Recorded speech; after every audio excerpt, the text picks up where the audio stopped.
Respected Professor Ajay Kumar Sood, Principal Scientific Advisor to Government of India, Dr. Parvinder Maini, Scientific Secretary, Mr. Sanjeev Mehta, President FICCI, Jyoti Bees, DDG FICCI, Casper from Germany,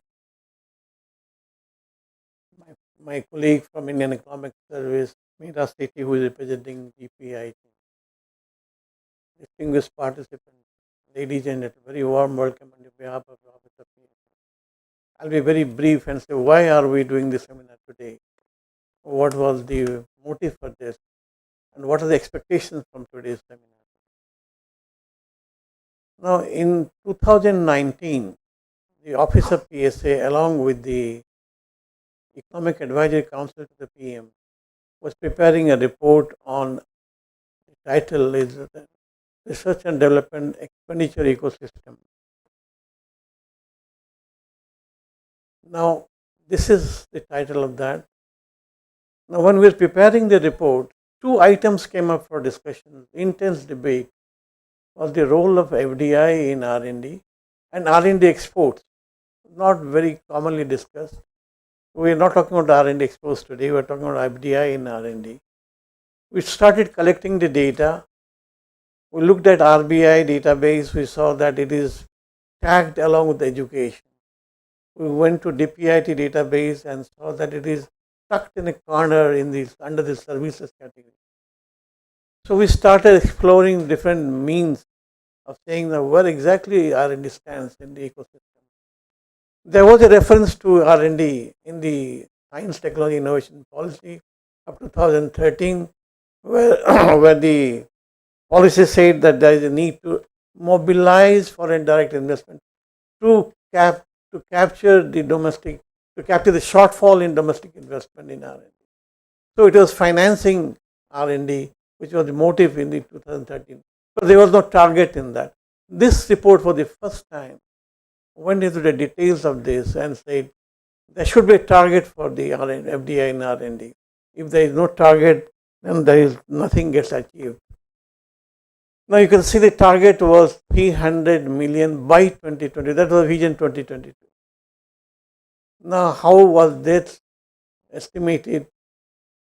I will not go into the details, but I say that if you have 300 million, then there will be a different ecosystem in the country.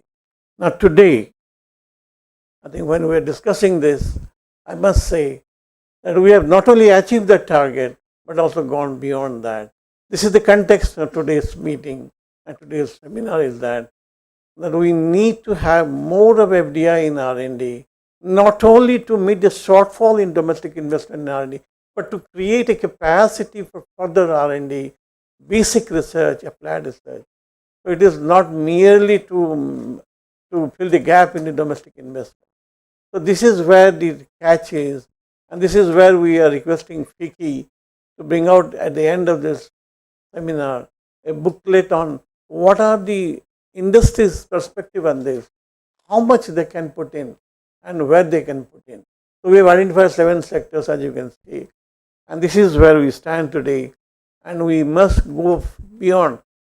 Office of PSA has been doing estimating if the FDI in R&D goes to $1 billion, what is the impact on the R&D ecosystem? Where exactly it will come in? And this is where we are looking at the macroeconomic modeling of this FDI in R&D. With these words, I am sure this deliberations in this seminar will bring out the best possible roadmap for FDI in R&D, which is not there today. Thank you very much. Mr. Sanjeev Mehta, President FICCI, other dignitaries on the dais and off the dais, participants from various sectors, industries, academia, press, and all of you. So it is indeed a great pleasure and an honor for us to be a part of today's seminar, and I am so happy to be here in this inaugural session. It only reflects our commitment to this cause of attracting FDI in R&D, along with our other efforts to promote the science ecosystem in this country. So the purpose of this seminar has already been very well articulated by previous speakers. Mr. Satpathy and especially Dr. Mani elaborated. Mr. Mehta also said what is the purpose of this. So I will not deliberate more on that, but just to reflect what is the scenario of R&D in global context and also in Indian context. So we all know that the outbreak of the COVID pandemic has not only led to a global health crisis and deep economic recession, but it has also created a climate of some uncertainty about the future outlook. So how do we handle that is we all of us have to think, and this is where the R&D will play an increasing role in really addressing these challenges. So we know that at this pivotal point in our history, there are growing calls for building back better. Now, while the immediate priority might be to respond to the health crisis, which we are almost over but still not completely out of it, this is also a time to reflect on the fundamental drivers of growth and productivity. So, this is a time when we should see what we have been doing in the past and what we should do in the future. So, it is not only the productivity which should be our theme, but it also very critical that we look at environmental sustainability and shared prosperity.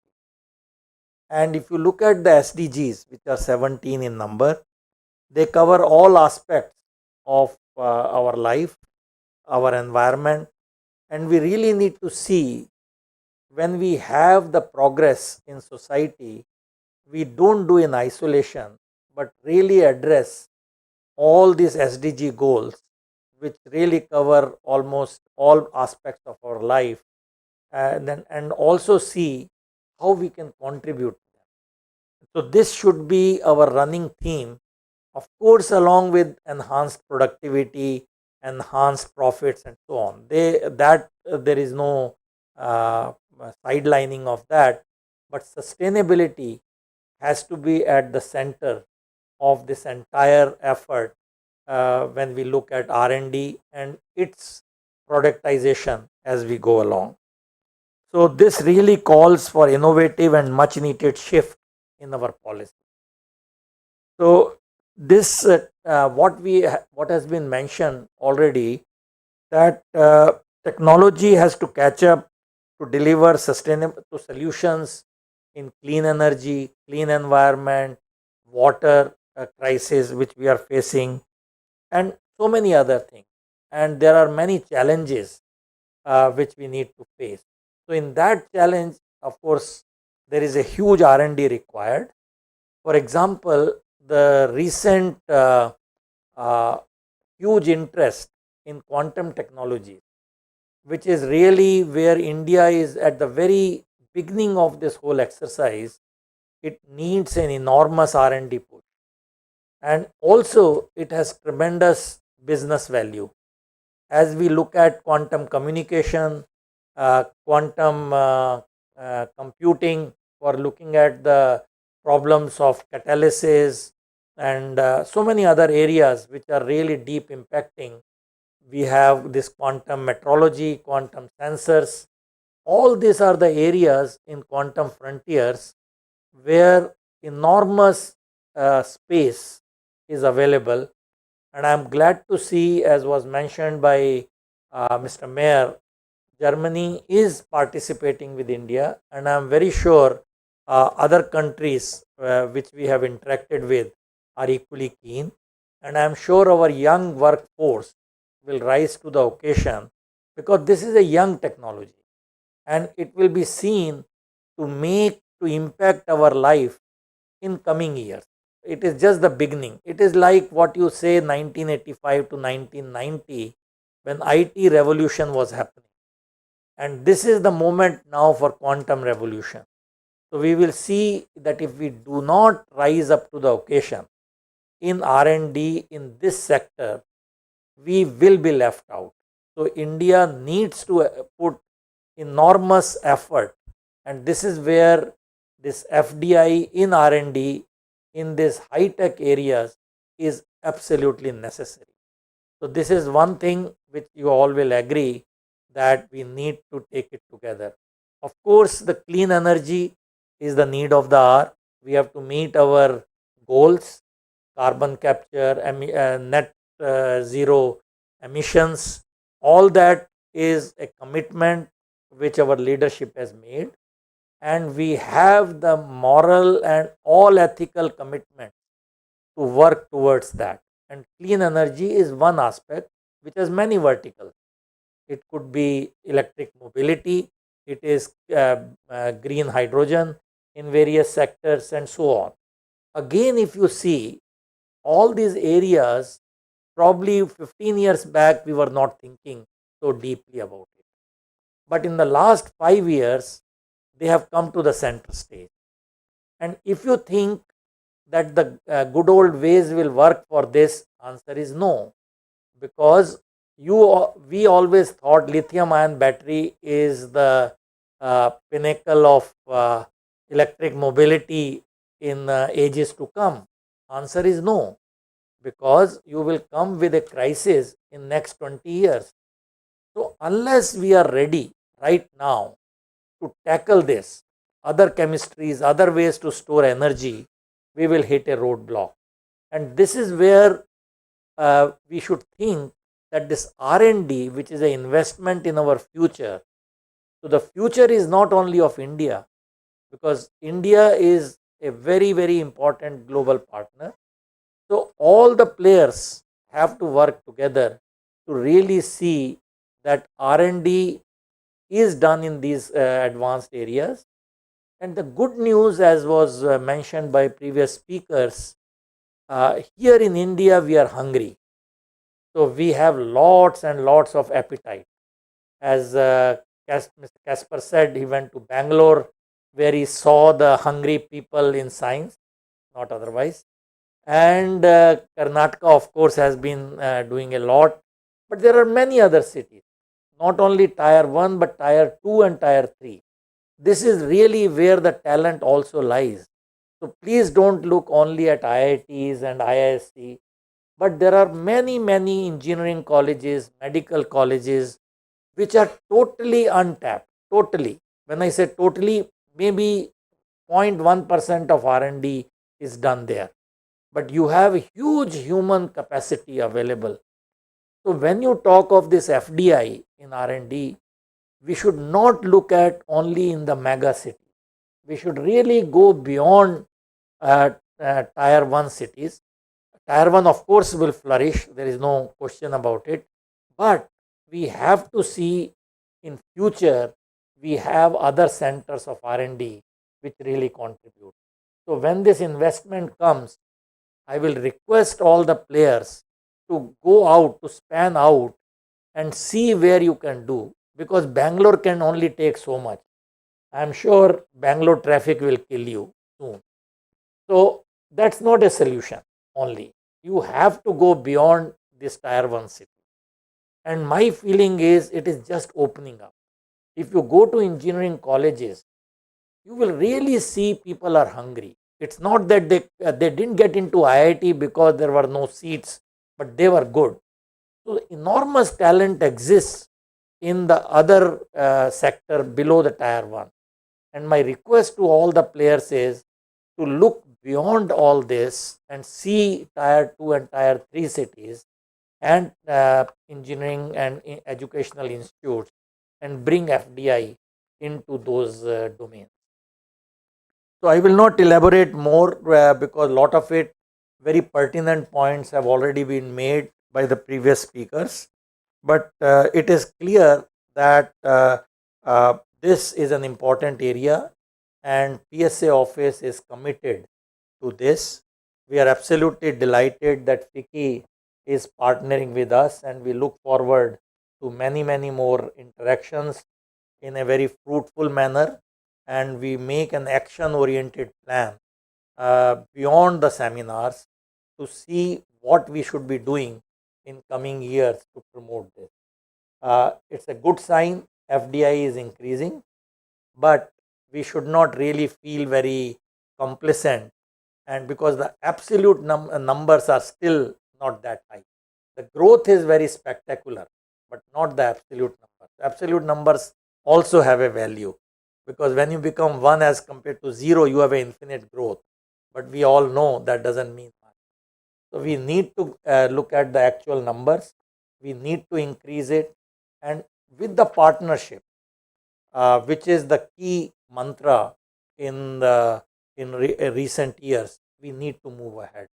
So partnerships between countries, partnerships between academia, industry, startups, and foreign investment, all these partnerships is the key. And together we can really overcome all the crises, be it COVID, be it heat wave mentioned a few minutes back, any crisis. And I can only assure you one thing: there is no end to crisis. If we overcome pandemic, there will be other crises. So we have to be on our toes to really predict what could be our future. So all of you, I'm sure, are engaged with this, and I'm delighted to be a part of this venture. And I'm sure our office and PS and FICI, all of you partners here, foreign countries, all the industry partners will rise to the occasion and really make our progress towards Atmanirbhar Bharat. Thank you very much for having me. Thank you. Professor Ajay Sood, Principal Scientific Advisor, Mr. Sanjeev Mehta, President FICI, Shri Arun Chawla, DG FICI, Mr. Kasper Mayer, Head of Science and Technology Section Germany, Ms. Jyoti Vij, Deputy Secretary General FICI, Mr.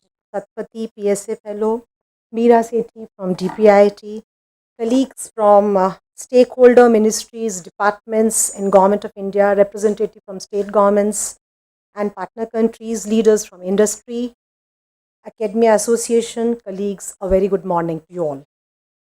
Now, with the global challenges facing us today, it is imperative that we dwell on how to increase our investment in R&D. So I'm happy that Office of PSA along with FICI has initiated this discussion. Today we are one of the largest economies in the world, and India has made tremendous strides in its economic and social development in the past 2 decades. In fact, in 1991, when Government of India opened up the economy to invite more global competitiveness. Now, needless to say, R&D and innovation plays a pivotal role in the growth dynamics of a country. China is an example of this. According to a report by the UNESCO Institute of Statistics, India is amongst the top 10 R&D spenders in the world, constituting about approximately 2.7% of the global share. India's ranking in the Global Innovation Index has climbed 35 notches, from 81 in 2015-16 to 46 in 2021. And India is likely to get into the list of the top 25 nations by 2027. However, there are only 26 Indian companies in the list of top 2,500 global R&D spenders in the world, and 19 of these are actually concentrated only in 3 sectors, that is the pharmaceuticals, automobiles and software. Today, as was elaborated by President FICI, multinationals are turning in India for setting up their R&D centers. They are investing millions to do R&D in our country, where its own R&D expenditure remains abysmally low at less than 1% of the GDP. In fact, the multinationals are establishing globally advanced centers in India, showing that there is no shortage of talent in this country. In fact, India continues to be one of the most preferred destinations in the world for information technology enabled services, engineering, R&D services delivery, and so on. So we need to actually dwell on this. We need to actually question ourselves as to why does a country with so much of research aptitude performed so badly in the global arena in terms of R&D investment. You all may be aware that the global spending on R&D has reached a record high of almost 1.7 trillion USD, and about 10 countries account for 80% of the spending. Whereas back home, the spending on R&D is so low by global standard that even it holds back India's economic, technological and tactical ambitions. This is mostly because in India, the majority of R&D expenditure is public funded. The Economic Survey 2020-21 suggested that the country needs to increase its gross expenditure on R&D from around 0.7% to over 2% of the GDP. The survey suggested that the private sector needs to raise its share of spending from the current 37% to 68% of the total spending on R&D. So, in fact, the R&D investment within the country and the foreign direct investment should go hand in hand in the development of a knowledge-based economy. FDI infuses long-term sustainable capital in the economy and contributes towards technology transfer in development of strategic sectors, invokes greater innovation and global competitiveness. It creates employment, amongst other benefits that we have. It has been a continuous endeavor of the government to attract and promote R&D-intensive FDI in order to supplement domestic capital, technology and skills for accelerated economic growth and development. As I said earlier, India is one of the most favored destinations for FDI. This is mainly due to its attractive FDI policy regime, which permits 100% FDI in various sectors, including R&D intensive sectors. And some of our states, as was already been elaborated, like Karnataka, Telangana, Haryana, are all already taking a lead in this direction. As already has been mentioned, it is very heartening to note that India has attracted a USD 343.64 million FDI equity inflow in R&D sector during 2021, which is 516% higher as compared to 2020. Madam Manmeet has just elaborated on the policy of Government of India in increasing the FDI in India. So, in order to understand the role of FDI in R&D, Office of PSA, in collaboration with FICCI, is organizing this first national seminar on FDI and R&D, making India R&D hub, India at 2047 today. This is a follow of many such outreach initiatives of the Office of PSA with active support from GPIIT and other stakeholders. Shri Satpathy has already elaborated in detail the kind of efforts that have been taken towards this direction. Basically, the purpose of today's seminar is to build on the rising trend of FDI and R&D, address the various issues impacting FDI inflow into R&D, and come out with a long-term plan of action for the next 25 years when India enters the Amrit Kal. In today's seminar, 7 areas have been identified as a potential to attract FDI. These are mainly electronics, mining, medical devices, pharmaceuticals, telecom IT, electric vehicles and battery fuel cells.